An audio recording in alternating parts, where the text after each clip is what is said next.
लूका रचित सुसमाचार उसका 15वां अध्याय, जो हम सबका एक परिचित अध्याय है, जिसमें कि 3 बातें बताई गई हैं। मुख्य रूप से खोए हुए भेड़ का दृष्टांत, खोए हुए सिक्के का दृष्टांत और उड़ाऊ पुत्र का दृष्टांत। ये जो दृष्टांत है, ये एक कथन के या जो बात कही गई है उसके रिस्पांस में प्रभु यीशु मसीह ने कहा है, जो कि हमको इस अध्याय के पहले और दूसरे पद में मिलता है। जो कथन वहां पर कहा गया था, और वो ये था कि सब चुंगी लेने वाले और पापी जब यीशु मसीह के पास आया करते थे और उसकी सुनते थे, तो फरीसी और शास्त्री कुड़कुड़ा कर कहने लगे, ये तो पापियों से मिलता और उनके साथ खाता भी है। प्रभु यीशु मसीह पापियों से मिलता और उनके साथ भोजन भी करता है। जब ये बात कही गई तो प्रभु यीशु मसीह ने इसकी प्रतिक्रिया में, इसके उत्तर के रूप में फिर 3 दृष्टांत कहे हैं। इसी प्रकार का एक बार और प्रश्न जो है प्रभु यीशु मसीह के सामने रखा गया था, जब प्रभु यीशु मसीह ने लेवी नामक एक व्यक्ति का चुनाव अपने चेले के रूप में किया, जिसका वर्णन लूका रचित सुसमाचार उसके 5वें अध्याय में हम देखते हैं। 27 पद से आगे यदि आप देखें तो वहां पर लिखा हुआ है, लूका 5:27, इसके बाद वो बाहर गया और लेवी नामक एक चुंगी लेने वाले को चुंगी की चौकी पर बैठे देखा और उससे कहा, मेरे पीछे हो ले। तब वो सब कुछ छोड़कर उठा और उसके पीछे हो लिया। तब लेवी ने अपने घर में उसके लिए एक बड़ा भोज दिया और चुंगी लेने वालों की और अन्य लोगों की जो उसके साथ भोजन करने बैठे थे एक बड़ी भीड़ थी। इस पर फरीसी और उनके शास्त्री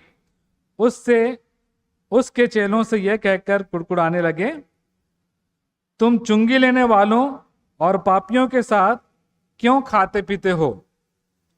यीशु ने उनको उत्तर दिया, वैद्य भले चंगों के लिए नहीं परंतु बीमारों के लिए आवश्यक है। मैं धर्मियों को नहीं परंतु पापियों को मन फिराने के लिए बुलाने आया हूं। यह प्रभु यीशु मसीह का उत्तर था जब ये पूछा गया कि क्यों प्रभु यीशु मसीह इस प्रकार के पापी लोगों के साथ, बुरे लोगों के साथ संगति करता है। तो प्रभु यीशु मसीह कहते हैं कि वैद्य जो है वो भले चंगों के लिए नहीं परंतु बीमारों के लिए आवश्यक है। मैं धर्मियों को नहीं परंतु पापियों को मन फिराने के लिए बुलाने आया हूं। इस अध्याय में जो बातें मैंने मनन से सीखी हैं, उन बातों को मैं आपके सामने रखना चाहूंगा। जो प्रमुख बात इस अध्याय में कही गई है वो इसी प्रश्न के उत्तर के रूप में कही गई है कि क्यों प्रभु यीशु मसीह जो हैं इस प्रकार के लोगों के साथ संगति करते हैं। और हमारे लिए जो शिक्षा इस अध्याय में मुख्य रूप से है वो अगुओं के लिए, मेरे लिए स्वयं एक पासबान होने के नाते, अभिषिक्त होने के नाते, चाहे वो हमारे किसी भी प्रकार के अगुए हों, महिला सभा, जवान सभा, संडे स्कूल, उन सब के लिए जो शिक्षा मैंने प्राप्त की है वो है कि जिस प्रकार प्रभु यीशु मसीह की सेवकाई तो सबके लिए थी।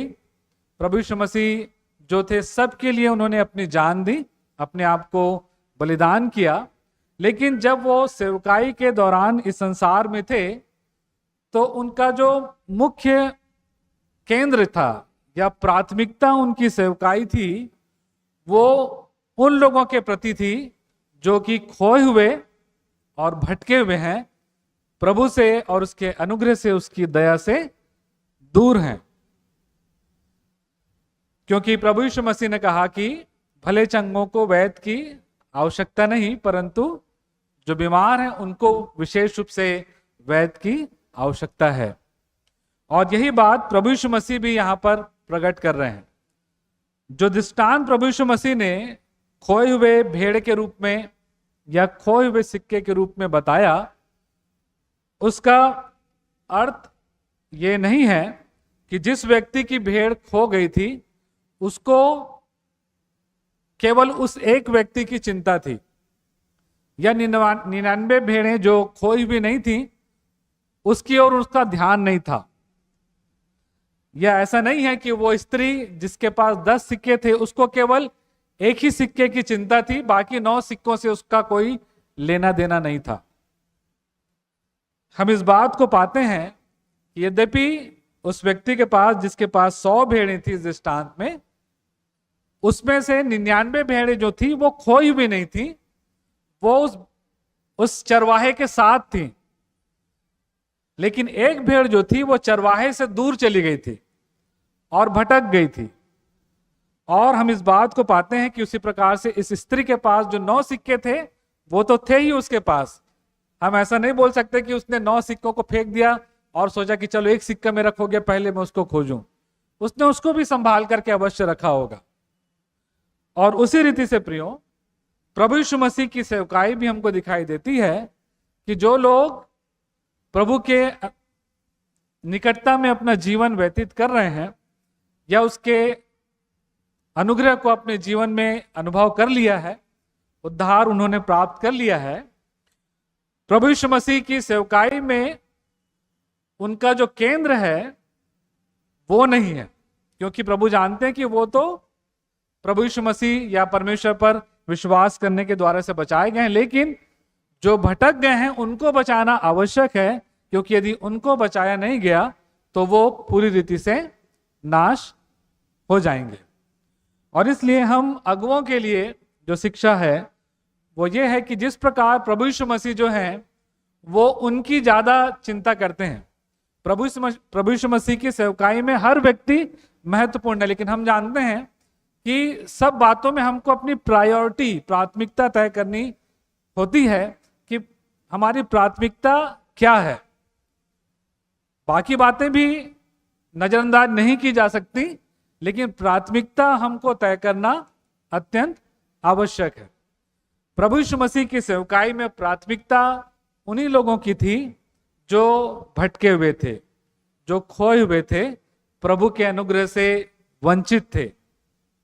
और इसलिए प्रभु यीशु मसीह ऐसे लोगों के साथ संगति किया करते थे जिनको कि पापी समझा जाता था, जो बुरे लोग थे, वास्तव में बुरे लोग थे और परमेश्वर की इच्छा के विरोध में जीवन जीते थे। लेकिन प्रभु उनके साथ पहले संगति करने की इच्छा रखता था ताकि किसी न किसी रीति से परमेश्वर की दया को उन पर वो प्रकट कर सके और वो प्रभु की दया का अनुभव करके परमेश्वर की निकटता में आ सके और उनके राज्य में प्रवेश कर सके।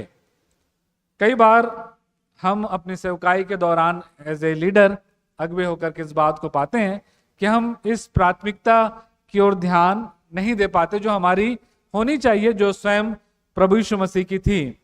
और कई बार हम ऐसे लोगों को जो भटके हुए हैं, जो प्रभु से दूर हैं, संगति से अलग हैं, हम बहुत ज्यादा उनके साथ संगति नहीं कर पाते। और ये मेरे लिए भी एक पासवान होने के नाते चुनौती है और हम अगुओं के लिए भी एक चुनौती के रूप में मैं इसे देखता हूं कि हम इस चुनौती को लेकर के इस बात पर अवश्य विचार करें कि हमारी जो सेवकाई की प्राथमिकता जो है वो क्या होनी चाहिए। क्योंकि हम प्रभु यीशु मसीह के आदर्शों को लेकर के चल रहे हैं और इसलिए जो प्रभु यीशु मसीह के आदर्श हैं, प्राथमिकता है, वही हमारी भी प्राथमिकता होनी चाहिए। और ये ना केवल मेरे लिए या अगुओं के लिए है, लेकिन एज ए साधारण मेंबर, साधारण सदस्य के रूप में कलीसिया के प्रत्येक सदस्यों के लिए भी एक विचार करने वाली बात है कि क्या हमारा ध्यान ऐसे लोगों की ओर जाता है जो भटके हुए हैं, संसारिकता में लिप्त हैं, परमेश्वर के अनुग्रह से, उनकी दया से वंचित हैं। और इसीलिए प्रभु यीशु मसीह की जो महान आज्ञा जो है वो ये है कि हम लोगों को सुसमाचार सुनाएं कि वे भी प्रभु यीशु मसीह पर विश्वास करके अनंत जीवन के राज्य में प्रवेश कर सकें। क्या ये हम अपने जीवन की प्राथमिकता तय कर पाते हैं?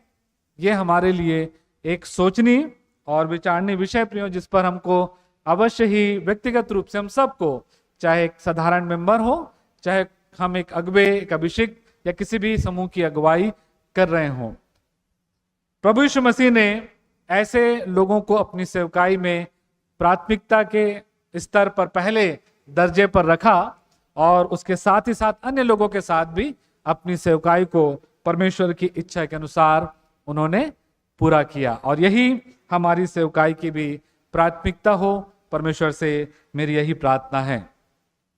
दूसरी बात जो इस अध्याय में, या और बातें जो इस अध्याय में हमारे सीखने के लिए है, उसको मैं, जो तीसरा दृष्टांत बताया गया प्रभु यीशु मसीह के द्वारा से उड़ाऊ पुत्र का दृष्टांत, उससे कुछ बातों को शिक्षा के रूप में रखना चाहूंगा। इस दृष्टांत में जो शीर्षक दिया गया है उड़ाऊ पुत्र का दृष्टांत, यद्यपि ये दृष्टांत को जो शीर्षक दिया गया वो उड़ाऊ पुत्र का दृष्टांत, लेकिन यदि हम ध्यान दें तो हम यहाँ पर एक ऐसे पिता को पाते हैं जो स्वयं भी एक उड़ाऊ पिता था। अपने पैसों को उसने अपने दोनों बेटों को बांट दिया, लिखा है।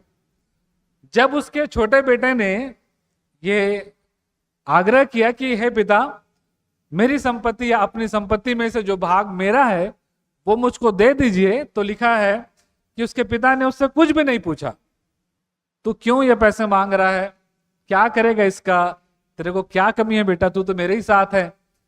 उस पिता ने कुछ भी नहीं पूछा, लेकिन लिखा हुआ है 12 पद में, उसने उनको, मांगा केवल एक ने था, लेकिन लिखा है कि उस पिता ने दोनों को, छोटे बेटे को भी और बड़े बेटे को भी, उनको अपनी संपत्ति बांट दी।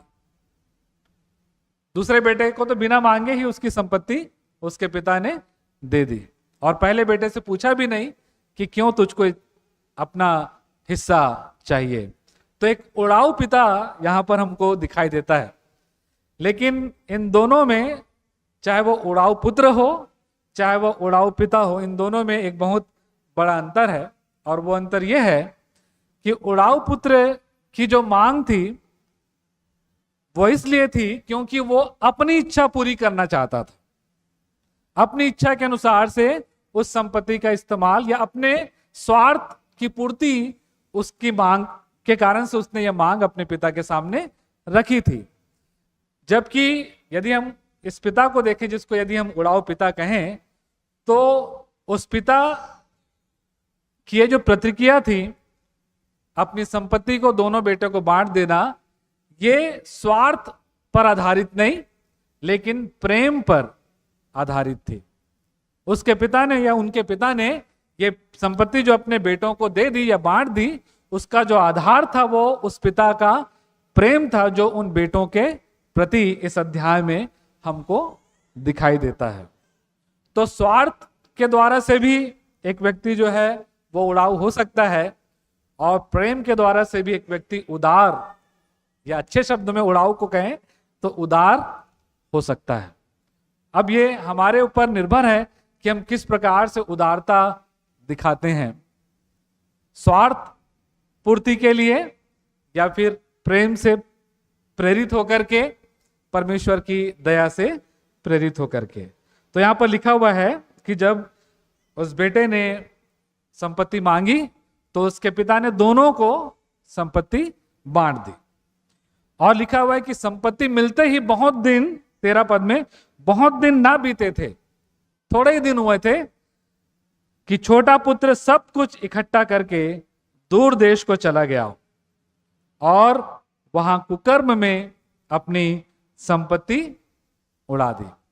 जैसे ही संपत्ति इस छोटे बेटे के पास आई, थोड़े दिन तो उसने एडजस्ट किया जैसे भी ले दे के, लेकिन लिखा है कि थोड़े दिन के बाद, बहुत दिन नहीं बीते थे, उसने अपना सब कुछ लिया और उसको लेकर के वो अपने पिता से दूर चला गया।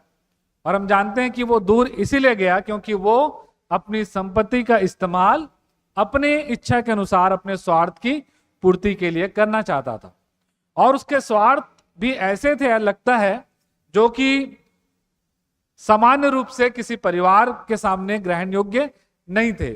और इसीलिए वो उस संपत्ति का इस्तेमाल यदि अपने पिता के साथ रहते हुए करता तो उसके पिता से उसको हो सकता है कि कुछ बात सुननी पड़ती। इस बात को ध्यान में रखते हुए वो ऐसे स्थान में चले गए जहां पर उसके पिता को पता ही ना चले कि वो उस संपत्ति का इस्तेमाल किस तरीके से कर रहा है। प्रियो, जब हमारे पास संपत्ति होती है या जब हम स्वार्थ से भर जाते हैं, केवल अपनी इच्छा को पूरी करना चाहते हैं, तो वो स्वार्थ जो है वो आपको और मुझको अपने पिता, स्वर्गीय पिता से, परमेश्वर से दूर लेकर के चला जाता है। और जब हम पिता से दूर हो जाते हैं तो कभी भी हम आशीषित जीवन नहीं जी सकते। यहां पर लिखा हुआ है कि जब ये पिता से दूर चला गया तो उसकी संपत्ति, हमको नहीं मालूम कि कितनी संपत्ति उसकी थी, लेकिन ऐसा लगता है कि उसको जीविकोपार्जन के लिए पर्याप्त थी। लेकिन क्योंकि उसकी संपत्ति में आशीष नहीं थी, लिखा है कि उसकी सारी संपत्ति जो है उसने उड़ा दी और सारी संपत्ति जो है उसकी समाप्त हो गई। परमेश्वर की उपस्थिति में, परमेश्वर की निकटता में, जैसा कि भजन संहिता में लिखा हुआ है कि परमेश्वर की निकटता में ही आनंद की भरपूरी है और उसके दाहिने हाथ में सुख सर्वदा बना रहता है। हम परमेश्वर से दूर होकर के कभी भी आशीषित जीवन नहीं जी सकते। और इसलिए हमें इस बात में सजग, सतर्क और चौकस रहने की आवश्यकता है कि कहीं हम, हमारे जीवन की प्राथमिकता अपने स्वार्थ की पूर्ति तो नहीं है, केवल हम अपनी इच्छा के अनुसार जीवन जीना चाहते हैं। जो मेरी इच्छा है मैं चाहता हूं कि वो पूरी हो, और उसको पूरा करने के लिए चाहे भले मैं परमेश्वर से दूर क्यों ना हो जाऊं। कभी भी परमेश्वर से निकटता यदि हमारी ना रहे तो हम आशीषित या आनंदित जीवन नहीं जी सकते, जो इस अध्याय में हमको दिखाई देती है। और लिखा हुआ है कि उसने कुकर्म में अपनी सारी संपत्ति उड़ा दी। जब वो सब कुछ खर्च कर चुका तो उस देश में बड़ा अकाल पड़ा और वो कंगाल हो गया। यहां भी एक बात हम अपने लिए सीख सकते हैं प्रियो, कि यदि हमारे पास संपत्ति है तो इसका मतलब ये नहीं कि हम उसको उड़ाएं, जैसा चाहे वैसा ही बिना सोचे समझे उसका इस्तेमाल कर, क्योंकि हम नहीं जानते कि कल क्या होगा, कल कैसी परिस्थिति हमारे जीवन में आएगी। कोई भी समय हमारे जीवन में विकट विपरीत परिस्थिति आ सकती है, और एक बुद्धिमान व्यक्ति वही होता है कि जो संपत्ति उसके पास है उसको वो इस्तेमाल करे, उसका आनंद उठाए। सब ऐसा भी नहीं कि हमारे पास जो संपत्ति है हम उसका आनंद ना उठाएं, क्योंकि यदि हमारे पास संपत्ति है और हम उसका आनंद भी ना उठा पाए तो वो भी संपत्ति किसी काम की नहीं। हम उसका आनंद भी उठाएं अपनी आवश्यकता के अनुसार, लेकिन उसके साथ साथ हम उसको बचा करके भी रखें, ताकि कभी भी कोई विपरीत विकट परिस्थिति कल के दिन हमारे जीवन में, हमारे परिवार में आ जाए तो वो संपत्ति जो है हमारे लिए एक प्रकार से सहायक हो सकती है कि उन परिस्थितियों में हम स्थिर रह सकें। लेकिन इस व्यक्ति ने, क्योंकि वो प्रभु से या अपने पिता से दूर चला गया था, इस बात की ओर उसका ध्यान नहीं था और उसने अपनी सारी संपत्ति अपने ऐश में या अपने स्वार्थ की पूर्ति में उड़ा दी। और इस कारण से जब विपरीत परिस्थिति, वहां पर अकाल पड़ा, तो वो कंगाल हो गया और उसके पास कुछ भी ना बचा। परमेश्वर हमारी सहायता करे कि हम अपने आप में बुद्धिमान हो सके परमेश्वर की सहायता और अगुवाई से, कि जो प्रभु ने हमको आशीषें दी हैं उसका आनंद भी उठाएं और उसके साथ साथ उसको हम बचा करके भी रखें, ताकि भविष्य में अगर विपरीत परिस्थिति हमारे जीवन में आती है तो हम उसका इस्तेमाल करने पाए। फिर हम देखते हैं 15वें पद में, जब वो कंगाल हो गया तो वो उस देश के निवासियों के में से एक के यहां जा पड़ा और उसने उसे अपने खेतों में सुअर चराने के लिए भेजा। और जब वो सुअर चराता था तो लिखा है वो चाहता था, कौन? ये उड़ाऊ पुत्र, उसकी इच्छा थी, वो चाहता था कि उन फलियों से जिन्हें सुअर खाते थे वो अपना पेट भरे। यदि हम व्यवस्था में देखें तो सुअर जो है उसको सबसे अशुद्ध प्राणी के रूप में व्यवस्था में दर्शाया गया है। अर्थात हम बोलें तो यह गलत नहीं होगा कि इस व्यक्ति की स्थिति जो है एक बहुत ही बद से बदतर स्थिति हो चुकी थी, और ऐसी स्थिति हो चुकी थी कि उसकी इच्छा रहती थी कि वो जो सुअर खाते हैं कम से कम वही उसको भोजन के रूप में मिल जाए। उसकी इच्छा नहीं थी, ऐसा नहीं लिखा है कि बिना इच्छा के वो खाता, वो चाहता था। उसकी इच्छा ऐसी हो गई थी कि जो सुअर खाते हैं वो मुझको मिले और कम से कम मैं उसको खाऊं, क्योंकि उसके अलावा उसके सामने अब भोजन के रूप में कोई भी विकल्प बचा नहीं था। ऐसी एक बहुत ही पीड़ित स्थिति में यह व्यक्ति पहुंच गया था, या यह पुत्र पहुंच गया था, क्योंकि वो अपने पिता से दूर हो गया था। और हम पाते हैं प्रियो कि जब वो ऐसी स्थिति में था तब 17 पद में लिखा हुआ है, जब वो अपने आपे में आया। हम परमेश्वर पिता को धन्यवाद देते हैं कि भले ही हम परमेश्वर से दूर हो जाते हैं, कई बार परमेश्वर को भूल जाते हैं, उनको छोड़ देते हैं, लेकिन परमेश्वर जो है वो हमको कभी नहीं छोड़ता। परमेश्वर ने हमको विवेक दिया है, और चाहे इस संसार का व्यक्ति प्रभु यीशु मसीह के बारे में जानता हो या ना जानता हो, लेकिन परमेश्वर के वचन में जिस प्रकार रोमियो उसके पहले अध्याय में लिखा हुआ है कि परमेश्वर ने जो विवेक कॉन्शियस हमको दिया है वो निरंतर हमको दोषी या निर्दोष ठहराता है, हमको याद दिलाता है, हमको बताता है कि हम दोषी हैं। वो हमसे बात करता है, वो परमेश्वर की आवाज को हम तक पहुंचाता है। और यहां पर लिखा हुआ है कि वही विवेक जो परमेश्वर ने इस पुत्र को भी दिया था, जब वो उसका विवेक उसको याद दिलाता है, जब वो अपने आपे में आता है, तब उसको वो कहने लगता है कि मेरे पिता के कितने ही मजदूरों को भोजन से अधिक रोटी मिलता है और मैं यहां भूखा मर रहा हूं। मैं अब उठकर अपने पिता के पास जाऊंगा और उससे कहूंगा, पिताजी, मैंने स्वर्ग के विरोध में और तेरी दृष्टि में पाप किया है, अब इस योग्य नहीं रहा कि तेरा पुत्र कहलाऊं, मुझे अपने एक मजदूर के समान ही रख ले। जब हमारा विवेक हमको दोषी ठहराता है प्रियो, तब हम इस बात को समझने पाते हैं, यदि हम प्रभु से दूर हो जाते हैं, कि हम दोषी हैं और हमको क्षमा की आवश्यकता है। हमको अपने पिता, स्वर्गीय पिता से दया की आवश्यकता है और हमको अपने पिता के पास वापस जाना है। परमेश्वर ने ऐसा विवेक हमको दिया है।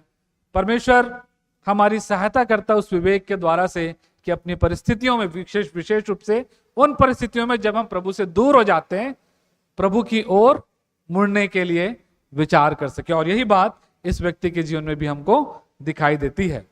और जब हमारा विवेक हमको दोषी ठहराता है तो वो हमें इस बात को सिखाता है कि हमको अपने पिता से दया की आवश्यकता है।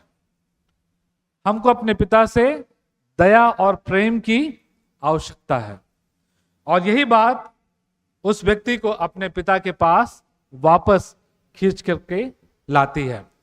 और लिखा हुआ है कि जब वो वापस अपने पिता के पास आता है, और क्योंकि वो नम्र और दीन होकर के आता है, जैसा कि उसने ये सोचा था कि मैं अपने पिता से कहूंगा कि मुझको अपने एक नौकर के रूप में रख ले, जब वो नम्रता और दीनता के साथ अपने पिता के पास आता है, लिखा है कि उसके पिता ने जब देखा अपने पुत्र को कि वो वापस आ रहा है, तो लिखा है उसके पिता ने उसे देखकर तरस खाया और दौड़कर उसे गले लगाया। उसका पिता क्योंकि अपने पुत्र से प्रेम करता था, वो स्वयं दौड़ता है और दौड़ करके उसको गले लगाता है। कई बार ऐसा होता है कि यदि हम जो बुराई कर रहे हैं या बुराई में लिप्त हो गए हैं या छोड़कर चले गए हैं, दोनों समय है। गले लगाने का भी, जैसे कि सोपदेशक की पुस्तक में लिखा हुआ है, गले लगाने का भी समय है और गले लगाने से रोकने का भी समय है। सब बातों का समय है, क्योंकि उस समय की एक विशेषता परमेश्वर ने ठहरा करके रखी है। यदि पिता चाहता तो अपने पुत्र को जाकर के खोज सकता था, लेकिन कई बार परमेश्वर अवसर देता है या ऐसी परिस्थितियों में हमको जानबूझकर छोड़ देता है कि उन परिस्थितियों में हम अपने आपे में आ सकें, अपनी कमजोरियों को पहचान सकें और अपने पिता के पास वापस आने के लिए प्रेरित हो सके। क्योंकि कई बार ऐसा भी होता है, जब हम कई बार ऐसे लोगों को जो किसी प्रकार के बुराई के कारण से फंस जाते हैं, यदि हम उनकी प्रेम के कारण से सहायता करना चाहते हैं तो कई बार उनको क्षय भी मिल जाता है। वो उसके महत्व को नहीं समझ पाते और फिर उस परिस्थिति में वो आगे बढ़ते ही जाते बनिस्बत इसके कि पश्चातापी मन उनका प्रकट हो। और यहां पर हम देखते हैं कि जब उसका पश्चातापी मन प्रकट हुआ तो उसके पिता ने अपना प्रेम, अपनी बड़ी दया उस बेटे पर प्रकट की, जिसने अपनी सारी संपत्ति वेश्याओं में और अपने स्वार्थ को पूरा करने में उड़ा दी थी।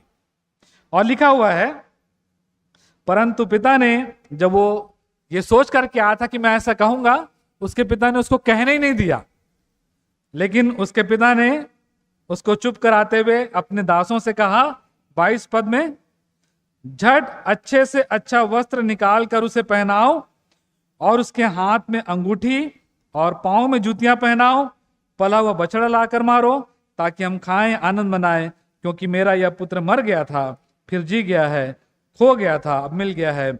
और वे आनंद करने लगे, और वे आनंद करने लगे। जब एक पापी, जब एक बुरा व्यक्ति पश्चाताप करता है, प्रभु के पास आता है, तो लिखा है कि परमेश्वर, जिसको कि पिता के रूप में दृष्टांत में दर्शाया गया है, वो आनंद करता है, वो खुश होता है। उसको इस बात से दुख नहीं होता कि उसने मेरी संपत्ति उड़ा दी, मेरी बात नहीं मानी, मेरा अनादर किया, मेरा सम्मान नहीं किया। लेकिन यदि हम पिता के पास जिस भी परिस्थिति में वापस आते हैं, अपने पाप के साथ ही यदि हम पिता के पास वापस आते हैं, अपनी वैसी परिस्थिति के साथ यदि पिता के पास पश्चातापी मन से आते हैं, तो पिता जो है हमको ग्रहण करने के लिए हमेशा तैयार रहता है और उसको इससे खुशी मिलती है, आनंद होता है। क्योंकि इसके पहले के 2 दृष्टांतों में भी यदि आप देखें तो वहां यही बात लिखी हुई कि जब एक पापी मन फिर आता है, तो एक जगह लिखा हुआ है कि स्वर्ग में आनंद होता है। मैं तुमसे कहता हूं, 7 पद में लिखा हुआ है 15 अध्याय के, मैं तुमसे कहता हूं इसी रीति से एक मन फिराने वाले पापी के विषय में स्वर्ग में भी इतना ही आनंद होता है। और दूसरे दृष्टांत में लिखा हुआ है 10 पद में, मैं तुमसे कहता हूं इसी रीति से एक मन फिराने वाले पापी के विषय में परमेश्वर के स्वर्गदूतों के सामने आनंद होता है।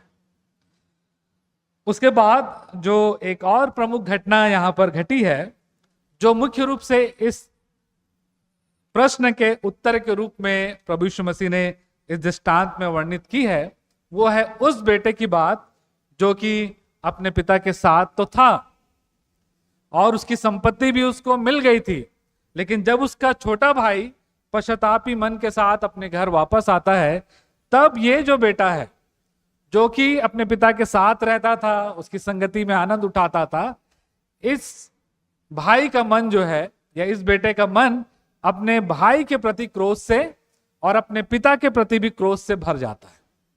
और यहां पर लिखा हुआ है, परंतु जब जेठा खेत में था, जब वो आते हुए घर के निकट पहुंचा, तो उसने गाने बजाने और नाचने का शब्द सुना।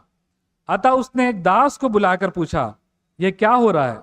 उसने कहा, तेरा भाई आया है और तेरे पिता ने पला हुआ बछड़ा कटवाया है, इसलिए कि उसने उसे भला चंगा पाया है। यह सुनकर वो क्रोध से भर गया और भीतर जाना ना चाहा। परंतु उसका पिता बाहर आकर उसे मनाने लगा। परंतु लिखा है वो क्रोध से भर गया और भीतर जाना या उस आनंद में जो उसके पिता के द्वारा से प्रारंभ किया गया था, उस आनंद में वो सहभागी होना नहीं चाहता था। क्यों? इसलिए क्योंकि उसको अपने भाई का वापस आना और उस ऐसे भाई का जिसने अपनी संपत्ति वेश्याओं में, बुरी संगति में, बुरी बातों में उड़ा दी है, उसका उसके पिता के द्वारा से ग्रहण किया जाना उसको पसंद नहीं आया, उसको स्वीकार नहीं था। और यही बात जो है इस तीनों दृष्टांत के माध्यम से प्रभु यीशु मसीह सिखाना चाहते हैं प्रियो, कि हमारा व्यवहार ऐसा नहीं होना चाहिए। वो यही तो प्रश्न था फरीसियों का, शास्त्रियों का, कि ऐसे लोग तो ग्रहण योग्य हो ही नहीं सकते, फिर क्यों तुम्हारा जो गुरु है, जो कि अपने आप को परमेश्वर का पुत्र कहता है, क्यों ऐसे लोगों को ग्रहण करता है? क्योंकि शास्त्री और फरीसी ये सोचते थे, हम सारी व्यवस्था का पालन करते हैं, हम धार्मिकता का जीवन जीते हैं, और केवल हम ही जो हैं, जो धार्मिकता का जीवन जी रहे हैं, केवल हम ही परमेश्वर के सामने ग्रहण योग्य हो सकते हैं। दूसरे लोग जो धार्मिकता का जीवन नहीं जी रहे हैं, वो लोग परमेश्वर के साथ संगति करने के योग्य नहीं है, वो कभी भी परमेश्वर के साथ के सामने ग्रहण योग्य नहीं ठहर सकते। यही उनके मन में बात थी। और इस दृष्टांत में यही बात हम देखते हैं कि वही बात इस बड़े बेटे के जीवन में भी थी। वो भी यही सोचता था कि ऐसा बेटा तो कभी ग्रहण किया ही नहीं जाना चाहिए, क्यों मेरा पिता ऐसा कर रहा है? और तब लिखा हुआ है कि वो उस आनंद में भी सहभागी नहीं हुआ। और आगे लिखा हुआ, जब उसका पिता उसको मनाने के लिए आया, 29 पद में, उसने पिता को उत्तर दिया, देख मैं इतने वर्ष से तेरी सेवा कर रहा हूं और कभी भी तेरी आज्ञा नहीं टाली, तो भी तूने मुझे कभी बकरी का बच्चा भी ना दिया कि मैं अपने मित्रों के साथ आनंद करता। वो कहता कि तूने कभी एक बकरी का बच्चा भी मुझे नहीं दिया। क्या यह बात सही है? यदि हम इस अध्याय के या इस दृष्टांत के प्रारंभ के पदों को देखें तो हमने पहले ही देख लिया कि उसके पिता ने उसको भी अपनी संपत्ति का जो हिस्सा था वो दे दिया था। यदि आप व्यवस्था विवरण में पढ़े तो जो जेठा है उसको संपत्ति का दुगना हिस्सा मिलता था। और हमारी बाइबल जो है यहूदी संदर्भ में लिखी गई है, और यदि इस दृष्टांत में यदि हम विचार करें तो हम आशा कर सकते हैं कि ये क्योंकि जेठा था, इसको संपत्ति का दुगना हिस्सा मिला, और उसके बावजूद वो कहता है कि तूने मुझको कभी एक बकरी का बच्चा भी नहीं दिया कि मैं आनंद करता अपने मित्रों के साथ जाकर के। और उसके पिता ने समझाया कि सच्चा आनंद क्या है। यदि आप आगे देखें तो उसके पिता ने उसको उत्तर दिया, 30 पद में लिखा हुआ है, परंतु जब तेरा यह पुत्र जिसने तेरी संपत्ति वेश्याओं को उड़ा दिया आया, तो उसने उसके लिए तूने पला हुआ बछड़ा कटवाया। उसने उससे कहा, पुत्र तू सर्वदा मेरे साथ है।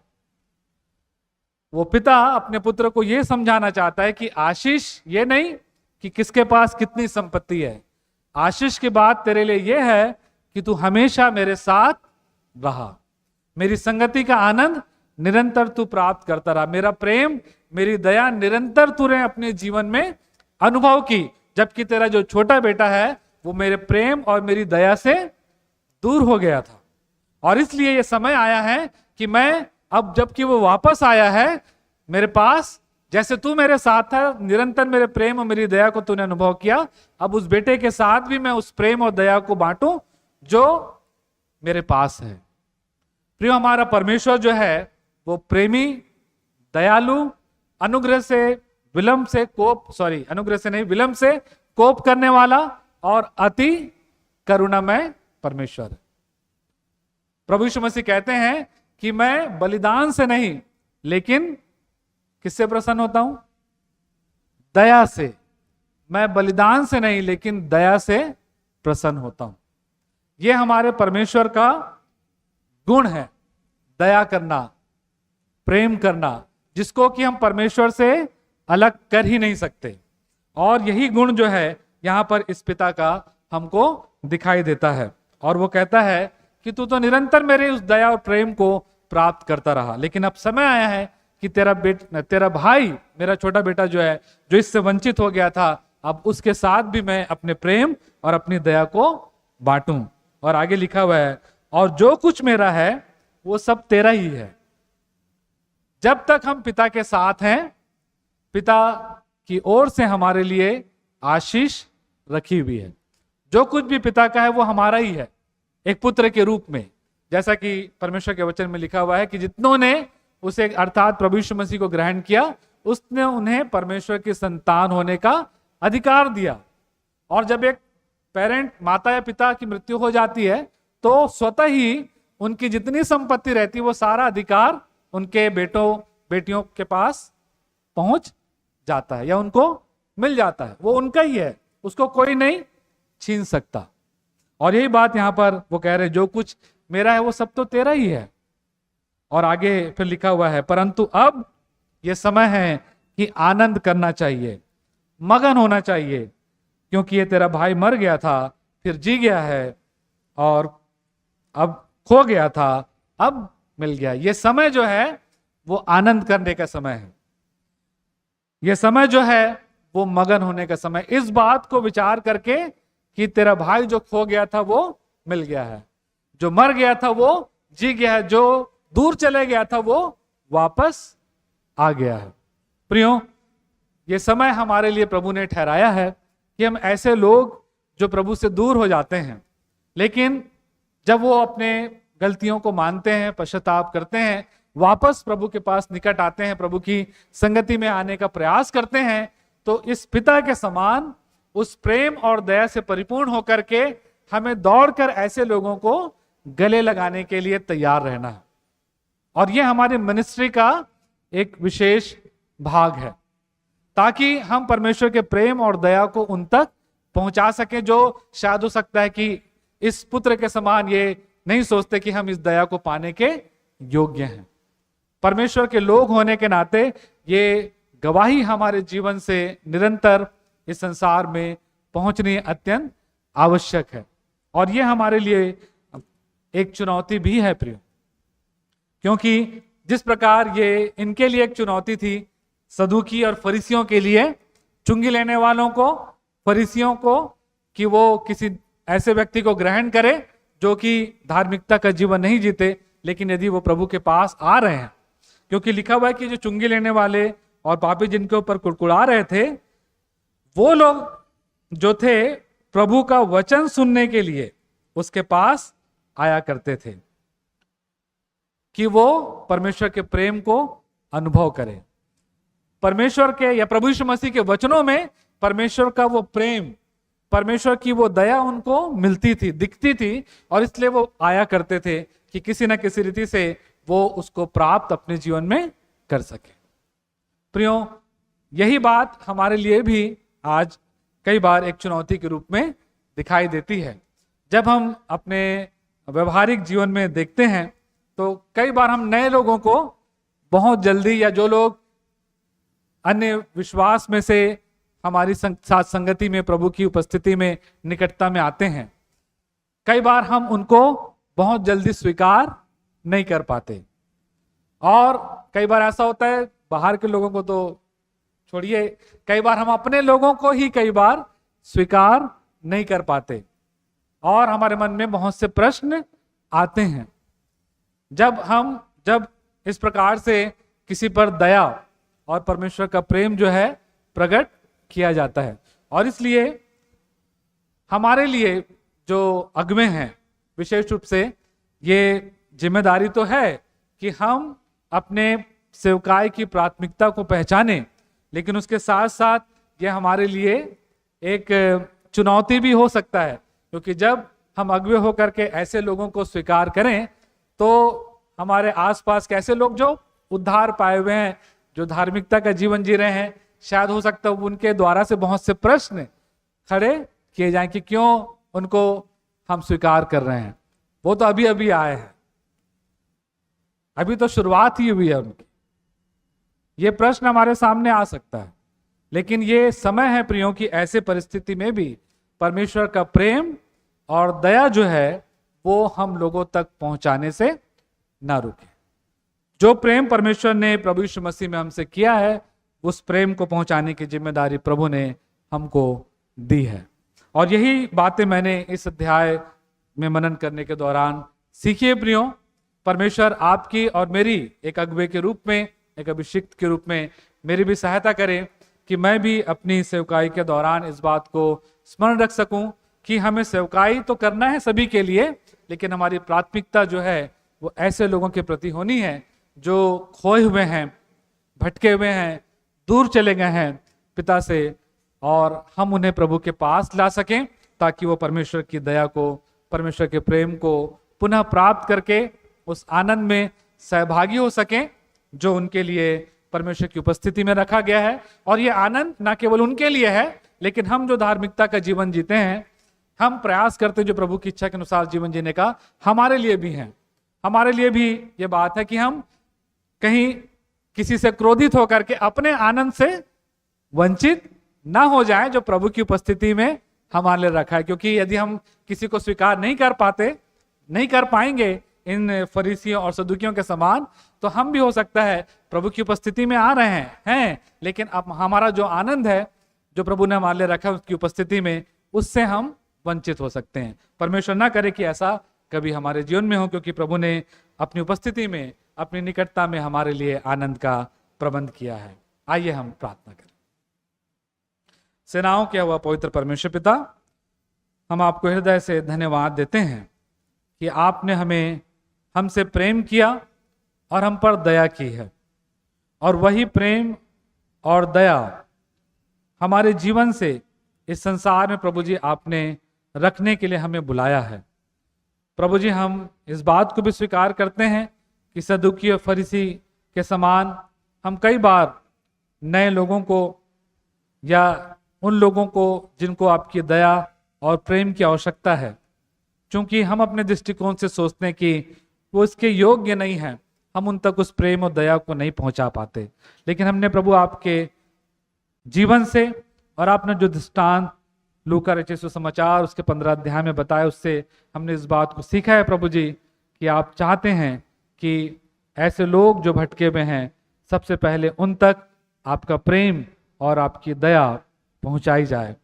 प्रभु जी, हम आपसे निवेदन करते हैं कि हमारे लिए चुनौती है, हमारी सेवकाई के लिए हम इस बात को स्मरण रख सकें कि अपनी सेवकाई में ऐसे लोगों को जो भटके हुए हैं, जो आपसे दूर हैं, हम उन्हें ढूंढने प्रभु, क्योंकि आपने हमें विशेष रूप से हम अगुवों को, हम अभिषिक्तों को चरवाहों के रूप में नियुक्त किया है।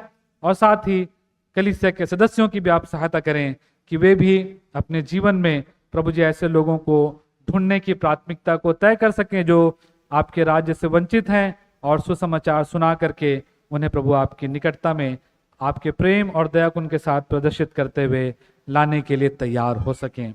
इन वचनों में जो शिक्षा आपने मान ले रखी है, हम निवेदन करते हैं कि उस पर हम विचार करें, मनन करें, और गंभीरता से प्रभु जी हम उस पर विचार करते हुए उन पर चलने वाले हो सकें और व्यवहारिक रूप से इन वचनों को अपने जीवन में लागू कर सकें।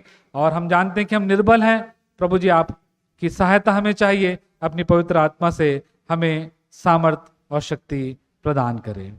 सारा आदर महिमा आपको देते हुए धन्यवाद के साथ विनती मुक्तिदाता यीशु मसीह के नाम से मांग लेते हैं, आमीन।